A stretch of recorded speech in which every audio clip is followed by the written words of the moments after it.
அறிவிப்பு குறித்து உங்களுடைய கதையில வந்து பாஜக பேசியிருக்காங்க.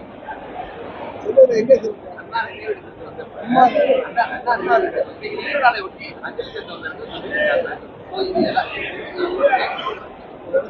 ரெண்டு பேரும் செஞ்சுட்டு இருக்காங்க. ரெண்டு பேரும் ஒத்த கருத்து உள்ளவங்க. அது என்ன அதை பத்தி நான் சொல்றது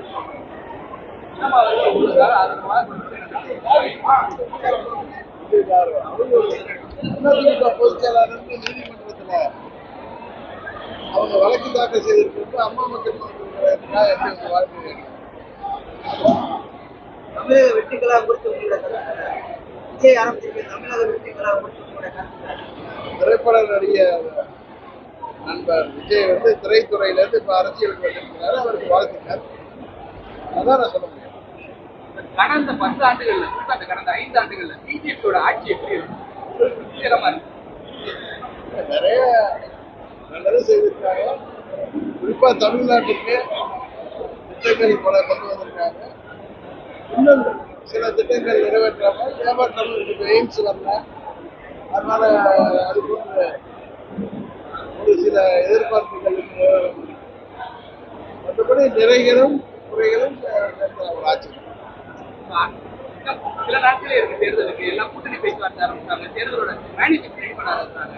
அமமுக ஒரு நிலைவரம் கூட்டணி எல்லாம் உறுதியான பிறகு சார் கடந்த முறை சிவகங்கையில 2வது இடத்துல இருந்தாங்க அமமுக. இந்த முறை திரு டிடிவி அவர்கள் அங்கு கிளம்புறதா வேறு செய்திகள் நானும் பத்திரிகையில பார்க்கிறேன். நான் இன்னும் தேர்தலில் போட்டியிடலாமா வேணாமாங்கிற முடிவு எடுக்கிறேன். விஜய் கட்சி ஆரம்பிச்சிருக்காங்க. விஜய் தொடர்ந்து இந்த முறை இந்தியா கூட்டணி வந்ததுன்னா என்ன மாதிரியான பிரதிபலிப்பு ஏற்படும் நீங்க நினைக்கிறீங்க? இந்தியா கூட்டணி ஒருவேளை நாடாளுமன்ற தேர்தலில் ஆட்சி மாற்றம் ஏற்பட்டாங்க என்ன மாதிரியான பிரதிபலிப்பு ஏற்படும்? இந்தியா கூட்டணினே ஒன்று அமையலையா? ரெண்டவங்கதான் பிரிச்சு போறாங்க. நேற்று கூட வெஸ்ட் பெங்கால் சீஃப் மினிஸ்டர் காங்கிரஸை தாக்கி பேசியிருக்காங்க. அது வந்து ஒரு முரண்பாடுகளில் கூட்டணியா தெரியுது. அதனால கூட்டணிங்கிறதுல ஸ்டாலின் கூட இருக்காருன்னு நினைக்கிறேன். அதனால எனக்கு இன்னும் இந்தியா கூட்டணி ஒரு அமைமானே தெரியுது. திமுக கடைசி அத்தியாயத்தை எதிர்கொண்டிருக்கிறது அப்படின்னு அரசியல் விமர்சகர்கள் சொல்றாங்க. அது போல பார்வை அரசியல் விமர்சகர்கள் சொல்றதை பத்தி நான் கருத்து சொல்ல விரும்பல. தமிழ்நாட்டு மக்கள் திமுக மீது மிக கோபமா இருக்காங்க. பழனிசாமி ஆட்சியில நடந்த ஊழல்கள், முறைகேடுகள், தவறான நிர்வாகத்தான பொதுச்செயலிருந்து திமுக தெரிந்து இருக்குன்னு நம்பி வாக்களித்தாங்க. தேர்தல் வாக்குறுதிகள்லாம் நிறைவேற்றாம அந்த 3 ஆண்டுகளை அவங்க ஏமாற்றி வர்றாங்க. மக்கள் திமுக திருந்தாது என்பதை உணர்ந்து வருகிறார்கள்.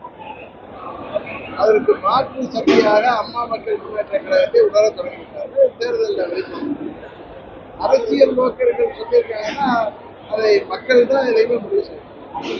கடந்த ஆட்சியில் வந்து சிஏக்கு ஆதரவா தெரிவித்தனால சிறுபான்மையினர் வந்து அதிமுக தெரிவித்ததா பார்த்தோம். ஆனா இப்ப வந்து அது வந்து மத்திய அரசோட எங்களுக்கு அதை உடன்பாடே பழனிசாமி ஆட்சியில் அமர்த்துறவங்க யாருக்கும் தெரியாதுன்னாரு. நான் தவழ்ந்து உழைத்து வந்தாரு. மக்கள்லாம் தேர்ந்தெடுத்தாரு. அதனால பழனிசாமி பேசுறதுன்னா பெருசா எடுத்துக்கணும். செய்திகளை உடனுக்குடன் தெரிந்து கொள்ள உடனே சப்ஸ்கிரைப் பண்ணுங்க.